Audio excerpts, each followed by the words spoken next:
What is up, Man Hour Nation? Michael Buckheiser here with the Man Hour Show at manhourradio.com. Check out the merchandise page or check out the blog section as well. It is Tuesday night, 10 p.m. East Coast time, so that means one thing and one thing only. I got to welcome the right-hand man that robs my balls the right way. That is Mr. Hoffy. John Hoffman. What's up, Johnny? What up, Bucky? So if I'm the right-hand man, is Combs the left-hand man? Hey, we gotta double jerk it, baby. I was gonna say, which hand do you prefer, the left or the right? Definitely right. I like the calluses. Oh, Jesus. But guys, this is Tuesday he's night. Construction. I'm sales. I sit behind a computer board, keyboard. So I don't know about calluses. Tuesday night, NFL Week 6 power rankings are out. We are getting ready to release them. We're getting ready to talk about them. But I gotta give it over to the right-hand man, the best host in the game, and that is Hoffy. Hoffy, my man, take it away. I mean, you know it. I mean, we'll get into it. Last week, you had the Buccaneers at number 10. They made their first appearance in the Buck Power Rankings after beating the Saints 26-9. You had the Seahawks at number 9, beating the Giants 24-3 pretty convincingly. I think they had 11 sacks in that game, if I recall correctly.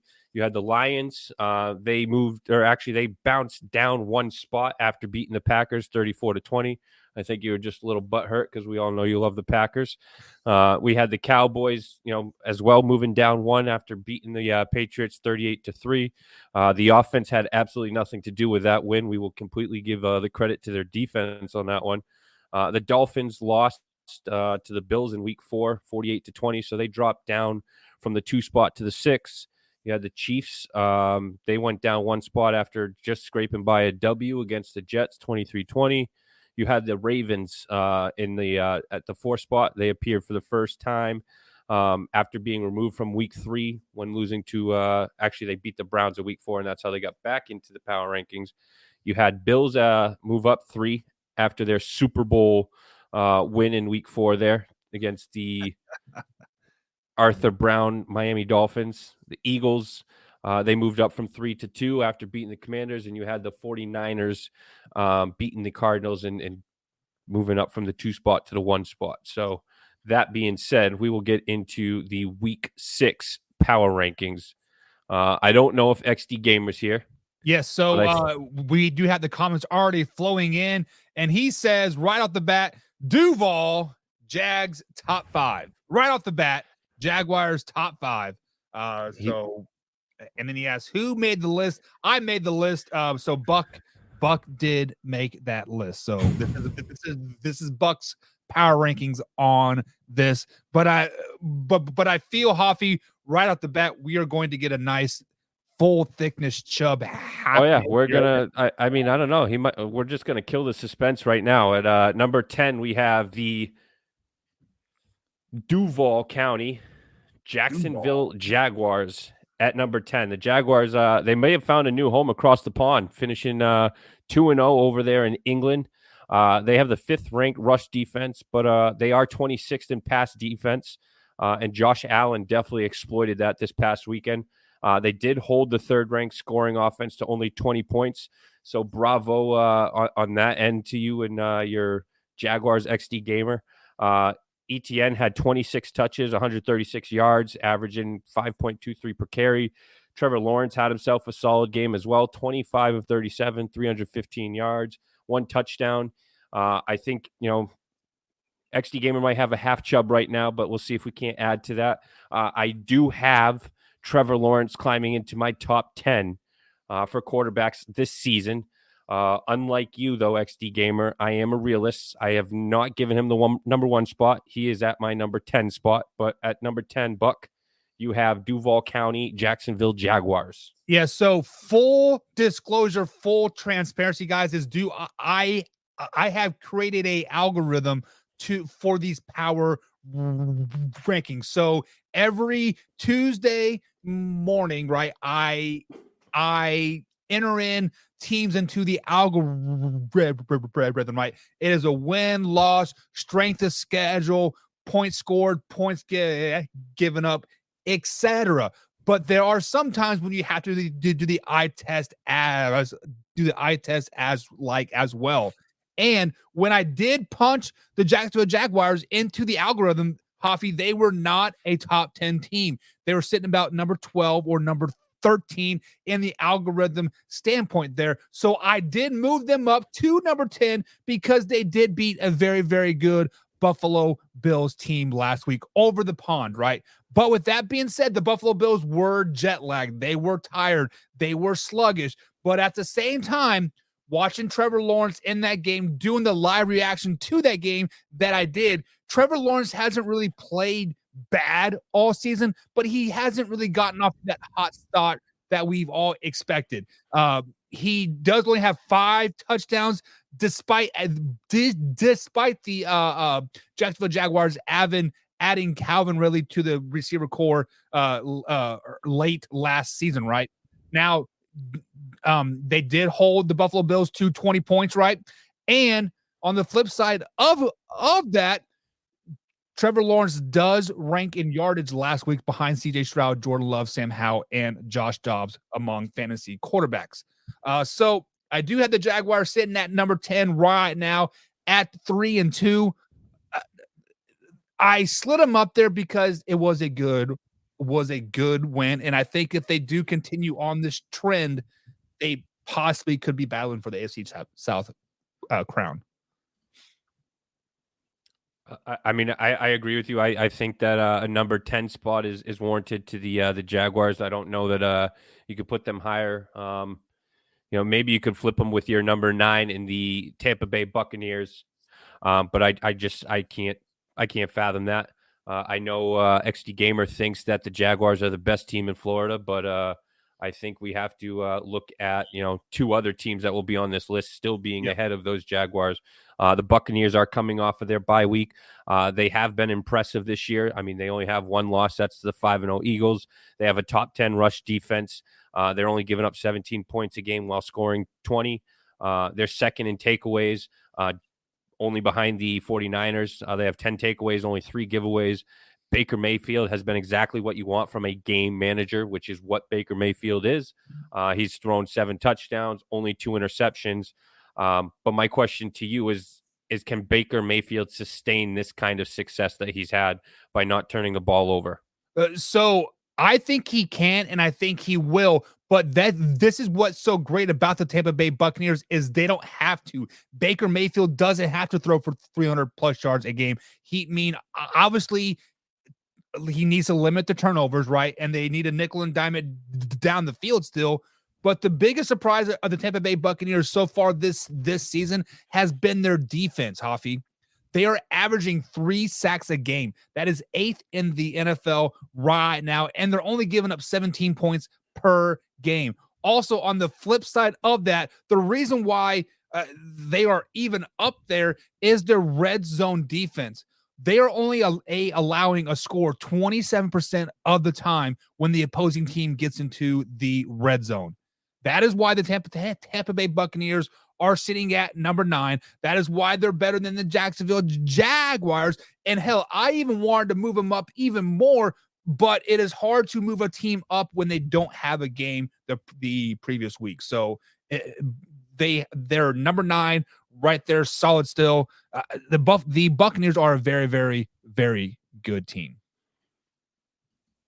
Another team coming off of their bye week, and that's the Seattle Seahawks. You have them moving up to the 8th spot from number 9 last week. They are 6th in scoring. While I think we could say they're really not lighting up the league in any of the offensive categories. The rushing defense has been pretty stout. I think this team is definitely overlooked as they are in the NFC West with the 49ers. But since a week 1 loss where they got beat up pretty badly at home, 30-13 to the Rams, they've rattled off 3 straight wins, one of them being in Detroit, right, as well as beating Carolina. I believe that game was home. An impressive defensive display, albeit against the Giants, but they did have 11 sacks, which was the most since 2018. So at number 8, you have the Seattle Seahawks. Yeah, so the Seahawks did get upset week number 1, but looking back at it now, maybe that wasn't such a bad loss because the Rams are not that bad a team. Now, they are not going to make the playoffs. They are not going to make a Super Bowl run by any stretch of the imagination, but they are going to be a nice one score game each and every time they are out there. But back to the Seattle Seahawks, they have one of the best rushing attacks in the NFL. Kenneth Walker III is a man among boys out there when he is toting that rock. And when he is able to tote that rock over and over and over again and successfully like he has been, that makes Geno Smith's job that much easier. That opens up DK Metcalf. That opens up Tyler Lockett and Jackson Smith Jigba. I always get that name wrong. He is starting to find his role. He's starting to understand what he needs to do, right? But what we do not realize is how good this Seahawks defense is as well. I labeled them Legion of Doom 2.0 last week. They are a really, really good defense. Just like you said, Hoffy, 11 sacks versus the New York Football Giants. I don't care if it's the Giants. I don't care if it's the Broncos. I don't care if it's the Dallas Cowboys. You are still playing amongst the best of the best out there. When your defense can get 11 sacks in a game, it doesn't matter who you are. You are playing damn good football. And the Seahawks are on a 3-game winning streak right now, and I don't see them getting derailed anytime soon. They are a solid number 8 team for the foreseeable future. Yeah, I like it. Moving on to number 7, you got that star behind your head, and that is the Dallas Cowboys. They come in into this week 6 at 3-2. You had them at number 7 last week, so they're staying pat at where you had them last week. But let's be honest, Dak sucks. He went 14 of 24, 153 yards, only 1 touchdown, 3 interceptions. It's a whole different ball game when that defense is not scoring points for them, and right. You can't just pound the ball with Pollard. The 49ers are the real deal, but the Cowboys need to think about making a change, possibly. Is this the last year of Dak in Dallas? Is probably my question. And I mean, if you look at it, the Patriots, who suck donkey dick, are averaging more passing yards per game than your top 5 quarterback in Dak Prescott. I don't think I said Dak Prescott. He's a top 10 quarterback, yes, in the league, 100%. But I did not move the Cowboys down out of the top 10 because they did lose to the best team in the NFL. Spoiler alert, the 49ers are the best team in the NFL. They have the best defense. They have the best offense right now. They have the best special teams. The reason why I did not move the Dallas Cowboys down or up in the rankings is because I feel that they were outcoached on Sunday Night Football.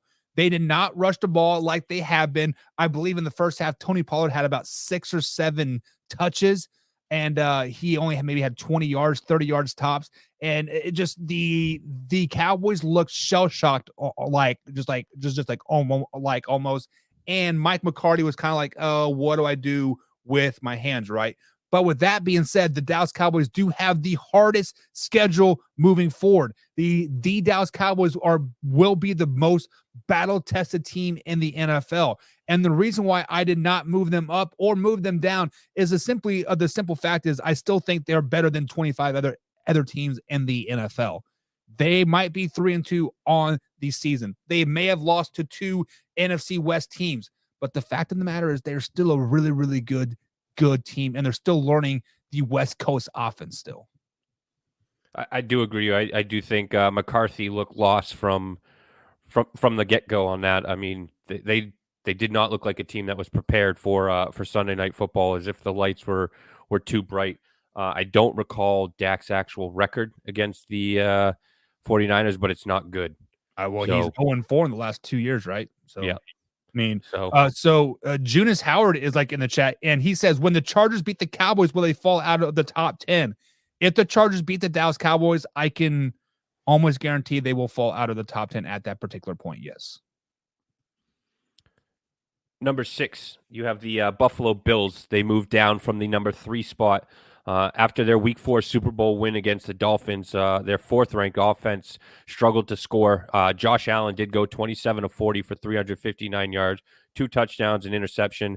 I do think a good chunk of those yardage came in that last 2 minutes when the defense was playing prevent defense. But when you finish with 29 yards rushing, 2 yards per carry, I don't think you're going to win any football games in the NFL. How much stock do you put into the loss being across the pond? And should the Bills be worried about their run game? So I've been on this very, very hard. I put very little stock into that Jacksonville Jaguars Buffalo Bills game on Sunday morning, just because the simple fact is that the Jacksonville Jaguars had a huge advantage. When you play back-to-back games overseas, that gives your time to adjust. That gives your body time to get beyond the jet lag, right? Start to understand like you're 8 hours like a head. Buffalo Bills flew in Thursday or Friday, so they were still on like East Coast time. They were doing weird stuff. You could tell they were tired. You can tell that they were sluggish. Von Miller played like maybe 15 snaps, right? It just the Buffalo Bills were a shell of themselves, and if they were to play that game again this weekend in Buffalo, in Jacksonville, it's a totally different game. But you do have to, see the fact that their defense did give up 315 yards to Trevor Lawrence, right? Even though you are tired, you are sluggish, you still have to perform a little bit. So you do have to. I don't put a lot of stock into the loss, but it still has some stock in it. So you do have to drop them down a little bit, not because of they lost, just because there's 5 other teams right now that are performing a hell of a lot better than they are. XD Gamer, what does visiting Buckingham Palace have anything to do with? They're still in England. They're still adapt to that time change because they were there for the 2 weeks. We're talking about the Bills coming from East Coast time, where I think it's around 12 hours time difference. I think it's 8 hours. It's a full 8 hours. Okay, I'm not a clock. World clock guru, but apparently XD Gamer knows all. So the Bills took our hotel. Good Lord.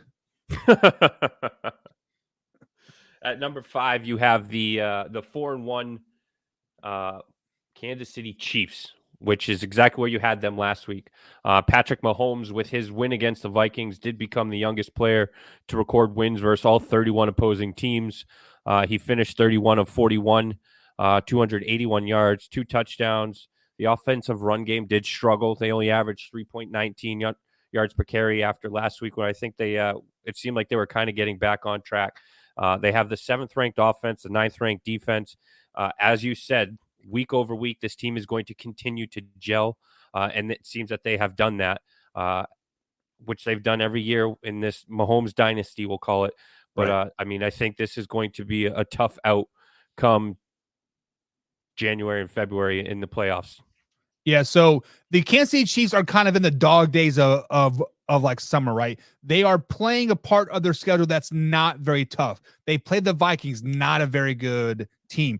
Previously, they played the New York Jets, not a very good team. Then they played the Denver Broncos on Thursday night, not a very good team. The reason why I had the Kansas City Chiefs at number 5 is because I am worried. When Travis Kelce went down, second quarter, and first of all, I thought it was an Achilles or like an ACL. My heart was like, oh my God, what just happened, right? But then he went up and punched a guy that was punching him. So I was like, okay, he's fine. But the reason why they're not higher on this list, even though they are 4-1, they are a really, really good team, is like they don't have that go-to guy. When Travis Kelce goes out, who do they go to? You cannot say that they have a number 1 receiver. You cannot tell me that they have a number 1 running back, because when you look at the Chiefs running back core, they have 3 running backs that legitimately can be in there at any given time. Yes, that is good for postseason runs, but like right now you're like, oh, right. Like, what do I do? What do I do? They need a receiver to step up and solidify himself, saying, I am the guy. You can give me the ball anytime and I will get that first down. And I think Rashid Rice is going to be that guy moving forward. I think him and Patrick they're starting to gel a little bit there, but only time will tell. I have them at number 5 because 4 other teams above them right now have that number 1 guy, have that solid running game, and they're just a little bit more put together.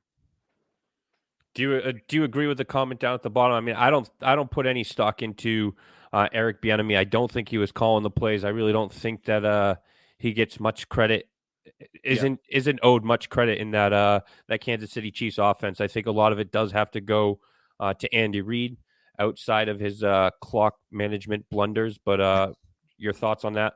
So Eric Bieniemy may have been offensive coordinator in title, but let's just be honest, all of the genius went through Andy Reid. Now, to say the Chiefs are lost without Eric Bieniemy, maybe they're lost without his discipline, like his rawness, right? To like, hey, step up, like the way he holds people accountable, right? I mean, it is not a new offense. It is not a new system. It is not a new person calling the plays. Just Eric Bieniemy is no longer in the room being a raw in your face guy. And we now have Matt Nagy as the offensive coordinator, which was a quarterback coach before he went to Chicago to become a head coach and got fired, and then went back to Kansas City to become a quarterback coach again, and then got promoted. So it is not like there's new faces in the room. It's just the Eric Bieniemy effect, the raw effect is missing, because there is a reason why Eric Bieniemy gets passed over for head coaching job after head coaching job after head coaching job. He just, because he's black. It is not because he's black. It is because he was not calling the plays in Kansas City. That is why he went to Washington to call the plays. And now we see how bad Washington actually is. So it is what it is. John Peebles, welcome to the chat, asking what he missed. Well, you missed the Jaguars at number 10. You missed Buck having the Bucks move up one spot from last week's number 10 spot to number 9. You had the Seattle Seahawks as well moving up one spot from the 9 to the 8. We have the Dallas Cowgirls staying pat at number 7. And number 6, we have the Buffalo Bills, who after their Week 4 Super Bowl win against the Dolphins dropped down 3 spots from the number 3 spot. And then again at number 5, we have the Kansas City Chiefs. And at number 4, we have the Miami Dolphins, a good bounce back win after their Week 4 loss to the Bills. They have regained the AFC East lead.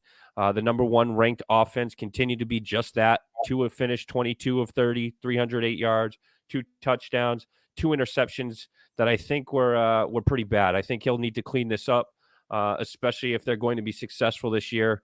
Having the 24th ranked defense, they are -3 in turnover differential. So does this lead in the AFC East? Is it short-lived? Do the Bills take this over, or do you think that the Dolphins might continue on and win this AFC East, Buck? So the Miami Dolphins are a very, very good team. We actually just talked about how good their running game was just a few days ago. Before I put Miami Dolphins into the algorithm, it had them at number 4, and I was not thinking clearly, and I always messed up his name, so forgive me, but Devon Achane, their running back, has had 3 straight games of 100+ yards. He will now miss at least 3 or 4 weeks with some knee issues. So we are going to see how good the Miami Dolphins actually are without one of the best running backs in the NFL right now. Because what makes the Miami Dolphins so dynamic right now is the balance that they have, the ability to pass and to run the ball. Yes, speed kills. Speed is awesome. Having Tyreek Hill and Jalen Waddle is awesome. But Devon Achane was a huge factor of the Miami Dolphins' success. So to answer the question, Hoffy, I have to waffle it around a little bit. I cannot fully answer the question. We have to see how the 31-year-old Mostert, right, is the backup for Miami. We have to see how he gets back acclimated into that offense, see if he can carry the load of Achane.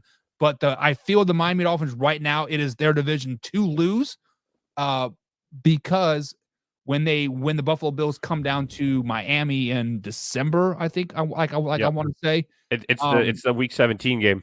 Yeah, that is going to be the head-to-head tiebreaker game, and I think the Miami Dolphins gets it. John says the Dolphins win the division. Very good chance. This list is not great. Okay. No, it's not great. His list of quarterbacks. Having Trevor Lawrence at number 1. You have no room to speak, sir. Right. But moving on, at number 3, you have the Detroit Lions. Jared Goff continues to have a solid season, 20 of 28, 236 yards, 3 touchdowns, no turnovers. Now has 9 touchdowns to 3 interceptions. Detroit has the 6th-ranked offense, and the defense is starting to separate themselves as a clear NFC, best defense at NFC North. And I think as well as not just the defense, it sounds like, or it's looking as if they might be the best NFC team in the North. Are we ready to call them the 2024 NFC North champs? Yeah, I believe we said that last week, right? After they beat down the Green Bay Packers on that Thursday night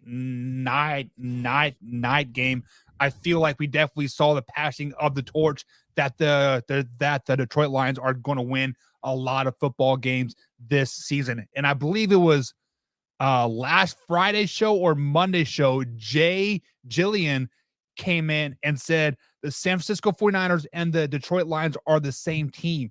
Changed my mind. And like, I sat there and I was thinking about it. I'm like, I legitimately can't, because they're built exactly the same. They're the exact same team. And the Detroit Lions are playing really good football right now. Not only is Jared Goff playing at an MVP level, St. Brown is doing his things. Gibbs is injured, yes, but he'll be back and then he'll be doing his thing as well. But a name that I'm going to throw out there, very few people know, Josh Reynolds, wide receiver for the Detroit Lions. He is showing up and he is showing out. He is carrying that team on his back over and over and over again. Guys, the Detroit Lions are a damn good team. And when they play the San Francisco 49ers this year in the second round of the playoffs, it is going to be a bloodbath. It is going to be a great game to watch, because it is literally fighting fire with fire, like at that point. Yeah, XD Gamer says that Trevor Lawrence showed up, so he does have room to speak. We are basing your rankings of him being number 1 last week when he was not in the top 10. Yes, I will say right now, body of work after these 5 weeks, he is now a 10th ranked quarterback in the NFL, but he is by far not even close to being a number 1, which is where you had him last week. That is per the algorithm. That's not even per the eye test. Let's just be honest about it. Correct. I agree 100% on that. Moving on to number 2. I mean, these next 2 are pretty much staying pat right where they were last week. You have the 2nd-ranked offense, 10th-ranked defense. Jalen Hurts finished 25 of 38, 303 yards, 1 TD, 1 interception. The number 1 rush defense held the Rams to 54 yards on the ground, while holding Stafford 21 of 37, 222 yards, 2 touchdowns. But number 2, you have the one of 2 teams left at, with an undefeated mark, and that is the Eagles at 5-0. Yeah, so the Eagles at 2nd is kind of by default, right? Just because they did not lose on Sunday. I had them at number 2 last week, but I feel like I really want to move them down in the power rankings a little bit, because they are consistently playing down to their competition. Last season, right, they were heads and shoulders above everybody. They would go out there and they would flex on everybody. This year, they're letting everybody kind of hang around, and they put them away late, right? Now, I saw somewhere where if you look at the stats, the Eagles killed the Rams. Well, you don't always look at the stats. Watch the game. The game is that the Rams were battling the Eagles each and every possession, each and every play. They were battling back and forth.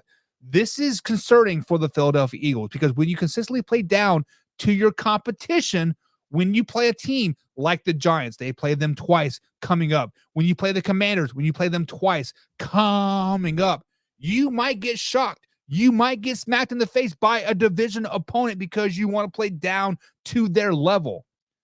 For the Philadelphia Eagles to stay at number 2 next week, I need to see a dominant performance. I need to see them really start to show out and be that Super Bowl running up that they are, right? Yes, they are. The Super Bowl hangover is a real thing, but their schedule is easy as hell. For being a Super Bowl runner-up, they have an easy-ass schedule. I also want to see Dallas Goedert get more touches as well. So the Philadelphia Eagles are at number 2 kind of by default, but they are still a really good team. Their front seven on the defensive side of the ball is really, really, really, really good. And that brotherly love push BS can't be stopped, which next year it will be stopped because it will be illegal. I bet you. I agree with you 100% on that one. I do think that they are going to look into that, especially with we've seen a couple injuries based off of that play as well. Yeah. Number one, no surprise here. You have the 49ers after they beat down on the Cowgirls Sunday night 42-10, forcing 4 turnovers, 4 sacks. The offense put up 421 yards. Brock Purdy accumulated for 252 of those yards at 17 of 24. He had 4 touchdowns. The running backs added 171 yards on 40 carries. They are boasting the 3rd ranked offense as well as defense. But at number 1, you have the 49ers. And right now it seems like they are just head and shoulders above every single team. Yeah, so the 49ers are playing really, really good football right now. When you watch them play, watch the receivers in the middle of the field versus the Dallas Cowboys. The Dallas Cowboys literally did not have anybody 10 yards around wide open. Deebo Samuel was running 10 yards wide open down the middle of the field.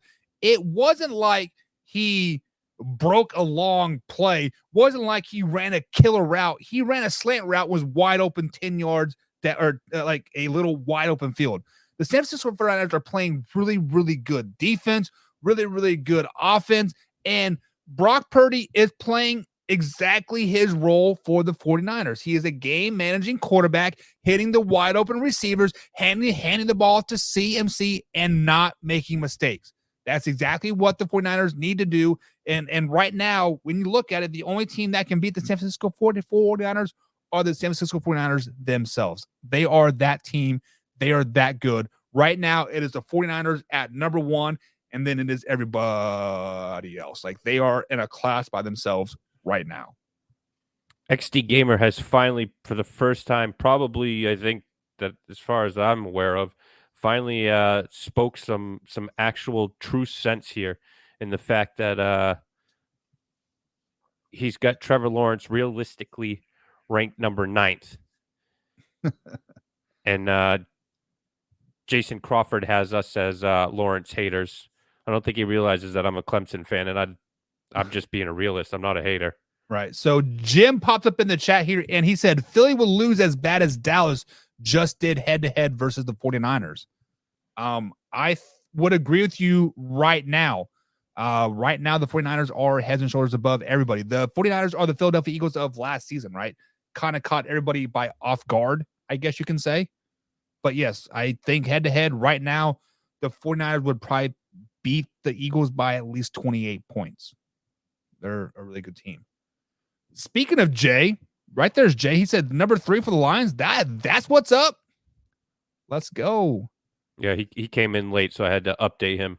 Yeah, I saw him pop in a little late there. And then Ron Green, what's up, Ron? This is a name that I have not seen before. Welcome to the chat here, Ron. And he says winner of the Niners and Phillies would come down to home field advantage. Philly still has the best offense and defense in the trenches. They do have one of the best offensive lines, if not the best offensive line. Defensive front seven is really, really damn good. I think it would come down to quarterback play. And right now, Brock Purdy is playing at a very elite level. So,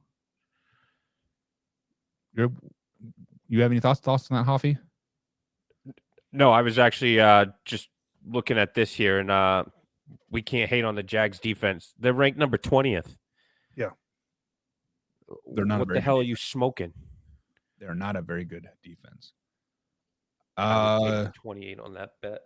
Sorry, Jay says I can't wait till the Lions-Niners meet in the NFC Championship game. They will not meet in the NFC Championship game. They'll meet in the second round because there'll be a 1 and 4 seed. Actually, it'd be a 1 and 5 seed. Packers still win. Oh Jesus! There'll be a 3. I agree. They'll meet in the second round because there'll be a 3 seed. I don't know about a 4. I don't know about a 5. I think they could easily be a number 3 seed. Yeah, we will see. Only time will tell. So John says I would take that 28 on like on that bet. Guys, I think the 49ers can probably put at least 28 on every NFL team right now. Can we agree that Josh Jacobs is having a down year? I don't think it takes a rocket scientist to agree with that. I think we've spoken on that many times. I think it's taken him a little bit to find his legs. He had a pretty good game last night, right? I mean, he rushed for like 60, 70 yards last night, if I'm not mistaken. Yeah, but I think that you have to expect him to. I mean, last year he was first in yards. I mean, yeah, it's going to be difficult to duplicate that, especially and I think they talked about this last night on the show. Last year you had Derek Carr, who Derek Carr likes to throw the ball down the field, so you're not able to load up the box. And you could probably speak more on this, being you're a schematic guy, Buck. Right. But they're able to load the box up now because Garoppolo likes to have that 3-5 step back, and on that last foot, it's planted and go, which is why Jacoby Myers and him seem to kind of get along so well, whereas Devontae Adams and him don't seem to gel very well because Devontae's trying to get down the field, and that's just their games do not match up. But I'll let you kind of touch base on that. Well, so we do have to talk about the fact that Devontae Adams came to Vegas to play with Derek Carr. Did not come to Vegas to play with Jimmy G, right? So there's already that head button happening here. It's like, hey, you got rid of my guy for what? Like, he led us through adversity year after year after year. You want him out of town, whatever. That is stupid, right? And then the whole Josh Jacobs thing effect here. I believe Josh Jacobs said it himself in an interview post Buffalo Bills game when he had negative 2 yards in that game, or negative 8 yards. He said that it is shocking to him how much preseason help him got ready for this season, right? Because he was not at training camp. He was not at preseason. He was not this.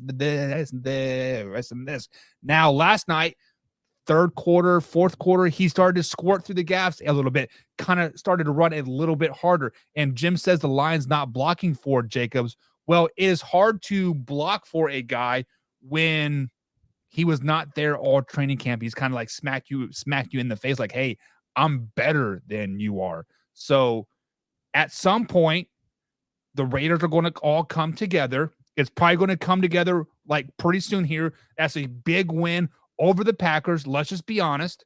And then they have a very favorable schedule moving forward. The Patriots, the Bears, the Giants, the Jets.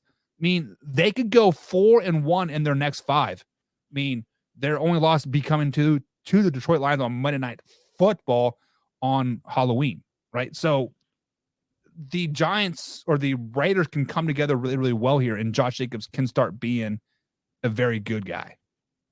I agree. I just want to go back to this Jason Crawford. We're haters of Trevor Lawrence.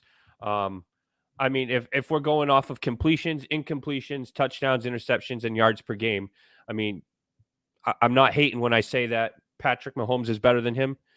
You got Jared Goff, you got Justin Herbert, you got CJ Stroud, who's a rookie. I mean, I don't think any of us would have thought that would be the case coming into this year, especially being an Ohio State Buckeye. Or just going to Houston Texans in general. That too. I mean, rookie head coach, rookie quarterback. I think of all the teams that did get a rookie quarterback, that team was the least likely to have, right. The Carolina Panthers have Adam Thielen, provided he's a little bit older. He's a number 2 guy, but they still have someone. I mean, you don't have a solid team there in Houston. I think I think they can be. Go ahead. The Houston number 1 guy is a second-year player that just beat cancer that did not play last season. Yep. So absolutely, think about that. Yeah, a rookie, basically. Yeah, and I'm going to go with Russell Wilson. I mean, he's even outperforming. You can say their record is shit. Yes, it is, but he's not the one giving up 70 points a game. Stats don't Tua, Josh Allen, Kirk Cousins, and Brock Purdy, who, I mean, I have come on the show and said that, I don't think he's all that great, but after watching the throws, and I mean, he's he's growing on me again. I'm starting to think that maybe that shoulder injury was kind of bothering him at the beginning of the season, and maybe he is, he is that guy. I don't think he is going to light it up like Tua can and Josh Allen and Mahomes, but he is absolute perfect fit for that 49ers offense. Yeah, he like a 100%. And then they want to come out and say there has been a lot of teams that have been disappointments this season, including the Chiefs. I don't think any team has really been disappointing. There was just a lot more parity in the NFL, because when we were talking about the AFC this offseason, right, we felt like it was the Bills, Dolphins, Bengals, Chiefs, and then everybody else, right? The rest of the AFC has caught up to the Buffalo Bills, to the Kansas City Chiefs, to the Baltimore Ravens, right? And I feel like a lot of the separation now is coming on the NFC side of things, where you do have the Eagles, the Cowboys, the Lions, the 49ers, the Seahawks, and then everybody else. So there's just a lot more parity in the NFL, and that's kind of what we expected, right? You expect parity in the NFL any given Sunday, right? Yep, absolutely. And then John says CJ will win Rookie of the Year. Watch. He will win Rookie of the Year if the Houston Texans can win at least 6 games. Otherwise, it's probably going to go to Anthony Richardson. Now that he's injured, isn't Achane a rookie though too? Yeah, Achane is a rookie, right? You are correct on that one. So yeah, I do think that CJ Stroud is going to have. Like you said, 6 games or so, because if you're looking at Achane and you look at the record that the Miami Dolphins could possibly have, he could potentially be an offensive rookie of the year as well. I think the Patriots got screwed as far as defensive rookie of the year, because I think Gonzalez was on his way for that. Only about 39 yards game. Going against number ones. In the Jets in Wilson, against the Eagles in week 1. So little disappointed in that, especially because I ordered his jersey the week before he got injured. So you were bad luck. I thought you were a Dolphin fan, but hey, it is what it is. Ron Green says Purdy hasn't had pressure or to play from behind. Great game manager, but let's pump the brakes on elite. I'm saying he is elite quarterback right now. I'm not saying he is an elite overall quarterback. I have been the biggest Brock Purdy critic out there, but you have to give credit where credit is due, right, Hoffy? 2 weeks ago, I think we both said that. I don't think either one of us has said he's elite. If we're talking top 5 quarterbacks, you have elite right now, yes. Right now, yes, off of the body of work this year. But if and again, Wayne G said it best when we said, how are we doing these, QB rankings? Because Joe Burrow is a 100% top 3 quarterback in this NFL. But right now, stats this season, he's not even, I don't even think he's a top 15 quarterback right now. He's had 2 games less than 90 yards. Yeah. Yeah. I've got him at number 19 if we're going off of, the algorithms and whatnot as far as QBR ranking. But let's talk about Brock Purdy. The last 2 games, Arizona Cardinals, he was 20 for 21, right? Versus the Dallas Cowboys, he was 20 for 26. Like, that's great. That is elite. Like, you have to put 9 touchdowns, 0 interceptions. Yeah, he is playing at an absolutely elite level right now. Now, will he sustain that? We don't know. At some point through his NFL career, he will face adversity. But yeah. I don't think any of us expect him to go undefeated for the rest of his career, but right now he's undefeated. So 49ers fans do. I do not. Yeah. I lived in San Francisco for 10 years. That's my NFC team, but I didn't expect it to be an ass whooping this Sunday either. I believe it was XD Gamer. Where is it at here? He says, can we know it was about the Jacksonville Jaguars winning the South. No, I still think it goes to Indianapolis. I still think it's the Colts division to lose. Even with Richardson being injured? I think they're better with Anthony Richards being injured. Minshew mania? Come on. Well, that will give Jonathan Taylor time to get his legs back, give you a nice real 1-2 punch with Zach Moss and JT. Because let's just be honest, Anthony Richardson's would take carries away from JT and from Zach Moss. Garner Minshew does not bring that athletic ability to the team. Gives you a nice two-headed monster in the backfield and gives Michael Pittman a chance to get open down the field. So you don't think Uncle Rico can run? Napoleon Dynamite's uncle? I think he can run, but I think the extra bone in the black man's leg makes him a little bit faster. Jim Hoppy lived in San Francisco. Now he's a Pats fan. I was born and raised in Boston. I lived in Boston till I was 18. I moved to San Francisco. Nobody's asking about your life story, Hoffy. All you guys have to know is Hoffy was a Patriots fan. Now he's a 49ers fan. Then he jumped to the Miami Dolphins, and then he bought a Christian Gonzalez jersey, and then the guy gets hurt. I'm a realist. I am a Patriots fan, but I know they suck right now. So I don't really care to deal with Bills Mafia talking all this shit that they're talking. So, yes, I'm going to root for Tua and Miami Dolphins to take that AFC East crown this year. But as soon as the Patriots realized that Tom Brady was the reason why they were successful and get Bill Belichick out of the front office, if he wants to stay coach, that is fine and dandy. He can coach all he wants. I think it's his problem. He's a great front office guy. He sucks donkey dick. Really? We're going to talk about N'Keal Harry. I mean, name me one offensive Mac Jones. Name me one good offensive player that he's freaking drafted. Bailey Zappi, Tom Brady. Sucks dick. They cut him. Wes Welker. No, he didn't draft him. He signed him. That's how they bring their talent in, by signing him, because they got to bring in a a problem child in Randy Moss, a Wes Welker, who I don't know how they found a gem out of him, but and Julian Edelman, what was he, a 7th round pick? That's the one and only offensive guy that he's drafted that's turned out to be successful. I mean, how about that 1st round pick you guys used on a guard last season from Chattanooga? He has not allowed a sack all season long. Cole Strange, yeah, that was a strange pick. Yeah, hey, it was a great pick. Oh yeah, because everybody had him at like 3rd round, the 100th overall pick, and we draft him with our freaking 1st round pick when we could have traded back into like end of the 2nd round and still got him. All right, guys. So that is going to be it for the NFL Power Ranking Show today. Just to recap, for those of you that are tuning in late here, we do have the Jacksonville Jaguars sitting at number 10, Buccaneers at 9, Seahawks at 8, Dallas Cowboys at 7, Buffalo Bills sitting at number 6, Kansas City Chiefs at number 5, Miami Dolphins sitting at number 4, Detroit Lions at number 3, Eagles at 2, and 49ers obviously at number 1. Hoffy, anything before we head out? You really had to do that? I don't support Nick Wright.